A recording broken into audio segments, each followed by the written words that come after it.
नाम पाहरू निवसिदिस, वो ऐसा है ध्यान तुम्हार कपाट। अगर रात दिन नाम चलता रहा तो वो ऐसा पहरेदार है कि कुछ प्रवेश ही नहीं कर पाएगा, वो सब रोक देता है। धन्यवाद धन्यवाद धन्यवाद। बड़ी कृपा करी दर्शन दिए आकर, कुछ बड़ी कृपा लाडली जी। धन्यवाद। जय जय जय जय श्री राम। जय से जीवन बदल गया। जय जय जय जय स्वामिनी जी की जय, लाडली जी जय जय जय हो श्यामा श्याम की जय जय। राधे राधे। श्री हरिवंश महाराज जी, आपकी को कोटि कोटि नमन। गुरुजी, मैंने हॉस्टल में कक्षा 10 में कुसंग के कारण हस्तमैथुन करने लगा। कक्षा 12वीं के एग्जाम के कुछ महीने पहले मैंने इसे छोड़ दिया। मैंने इसे इसलिए छोड़ा क्योंकि मुझसे महापाप हो गया।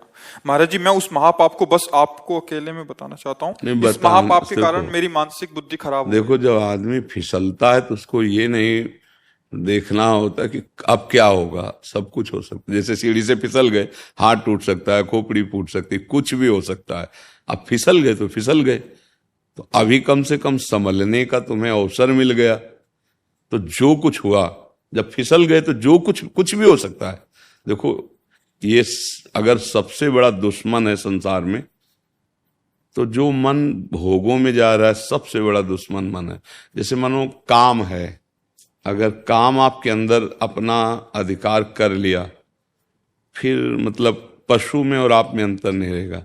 जैसे पशु ये नहीं देखता कि ये हमारे क्या रिलेशन में लगती है, नहीं हमारा क्या संबंध, वो नहीं देखता। वो ऐसे ही जब काम आ जाता है तो कोवा मदांधो मदना तुरोवा। बोले अंधों में अंधा, मतलब बड़ा अंधा कौन है? बोले जिसके अंदर काम ने व्याकुलता पैदा कर दी। अब वो कुछ भी कर सकता है, मतलब अब उसमें ये कर सकता है, ये कर सकता है, ये नहीं, वो कुछ भी कर सकता है। आप समाचारों में सुनते हैं, लोक में देखते हैं, वो संभल नहीं पाए, काम ने अधिकार कर लिया, सर्वनाश कर दिया। तो वो तो बात छोड़ो, जो हो गया उसको तुम भूल जाओ। एक बुरा स्वप्न मान करके, जो हम कह रहे हैं वैसे चलो। अगर वो तुम्हारी हालत बच्चा ऐसी, जैसे अब तुम्हारे चेहरे की तरफ देख रहे हैं, यही तो, इसी बात का तो हमारा दुख है कि हमारी नवीन पीढ़ी बहुत बुरी तरह बर्बाद हो रही।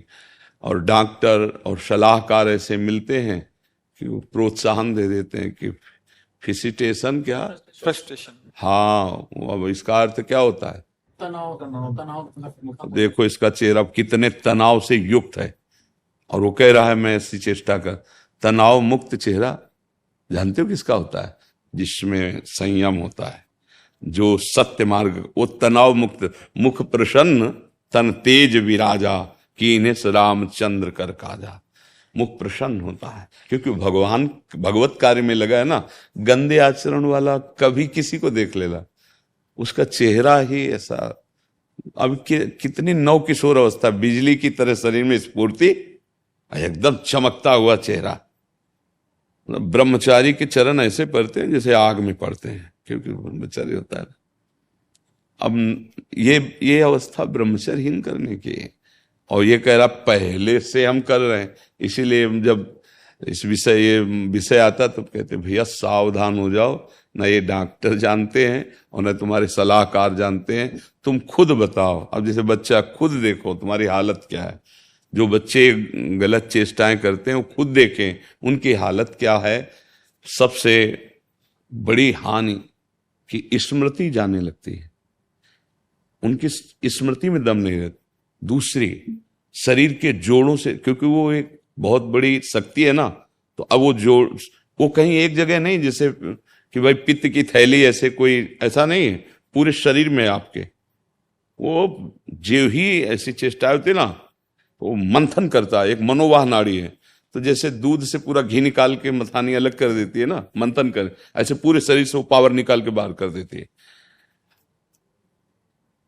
एक मन अन्न अच्छा, स्वादिष्ट और बलशाली जब पचा लेते हैं हम, तब एक बार संतान उत्पन्न करने का वो शरीर में आता है, जिसे सप्तम धातु वीर्य कहते हैं।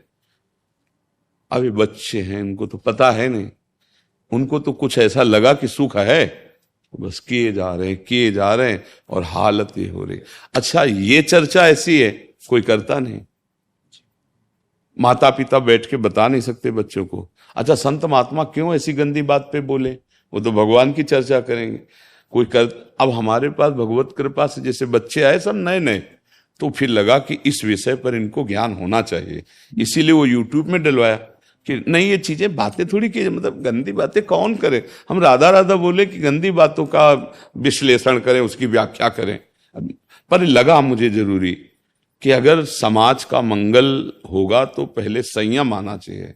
हमारी जो नई पीढ़ी बहुत बुरी तरह बर्बाद हो रही। अब क्या, जैसे इसके मन में बैठ गया कि मेरे से बड़ा पाप हो गया, मेरे से गलती हो गई, अब ये टेंशन बढ़ता चला जाए और निर्णायक बुद्धि फेल हो चुकी है, तो फिर यही होता है कि अब तो आगे लिखा है महाराज जी, कई बार आत्महत्या करने आ गई ना बात। देखो आ गई ना बात, कर लिया हाँ कोशिश। हाँ आ गई ना बात। वही हम समझाते हैं, समझ में नहीं आ रहा, सबसे हाथ जोड़ते हैं। चाहे अच्छा, अब पुरुष शरीर से तो ऐसे बात कर ली, लेकिन बच्ची उससे कैसे बात करेंगे? लेकिन ये दोष बराबर दोनों में है, ऐसा नहीं कि पुरुष में ही दोष है। अब चिड़चिड़ा स्वभाव हो गया, अब ड्रग्स ले रहे हैं, गांजा पी रहे हैं, नशा कर रहे हैं, मतलब क्या हालत हमारे बच्चों की हो रही है। आप देखो ना, माता पिता से ऐसे बात करते हैं जैसे नौकर से बात करते हो, धिक्कार देते हैं ऐसे, मतलब ज्यादा करे तो मतलब माता पिता को भी भय प्रदान करने वाली चेष्टा कर सकते हैं। अच्छा, मैंने सुना है कि अंग्रेजी दवाओं के जो डॉक्टर होते हैं वो भी इसको जो है हफ्ते 10 दिन के लिए मतलब लागू कर देते हैं। जो मतलब अंग्रेजी डॉक्टर भी कहते जो हैं कि डॉक्टर इसको भी करो, कहते हैं, कोई दिक्कत इसको करो कोई दिक्कत नहीं होती है। वो डॉक्टर मतलब एलोपैथिक में इसके लिए निषेध नहीं किया गया है। भैया अब हम कैसे, वो चीज उनको लोग प्रमोट करती अच्छा आप बताओ, ये बच्चा है ये क्या बोल रहा है? अगर हमारी बात डॉक्टर की बात के विरुद्ध है तो इस बच्चे की बात सुनो, ये क्या कह रहा है। आप एकदम सत्य हैं। हाँ नहीं, हम नहीं सत्य, जैसे दो पक्ष हो तो फिर अब इसने किया है, अनुभवी है इस बात का। अब आप जो हम बोले कि अभी कुछ दिनों बाद फिर भावना बनने लगती कि शरीर लिखा है ना, तो ये बच्चे ने हालत कर ली ना, तो गलत है ना, गलत है ना। तो अब उस डॉक्टर को क्या कहोगे? आयुर्वेदिक में इसको मना किया गया है। देखो, जब आप संयम से रहेंगे ना और फिर गृहस्थी में जाएंगे ना, तो आपकी संतानें बहुत पुष्ट होंगी और आप एक सच्चे गृहस्थ बन सकते हो। जैसे आप, हम कई बार समझाया, उसको कैसे समझाए, हम तो किसान के घर हुए तो जानते हैं। जैसे गेहूं की फसल होती तो एक होता है, एक स्थिति आती है, उसको कहते हैं गलेत। गलेत का मतलब होता है अभी बाली निकल रही है और उस समय गेहूं की फसल काट लो तो न ठीक से भूसा होगा, न एक दाना मिलेगा, एक दाना नहीं मिलेगा। वो ये फसल है, काट दी।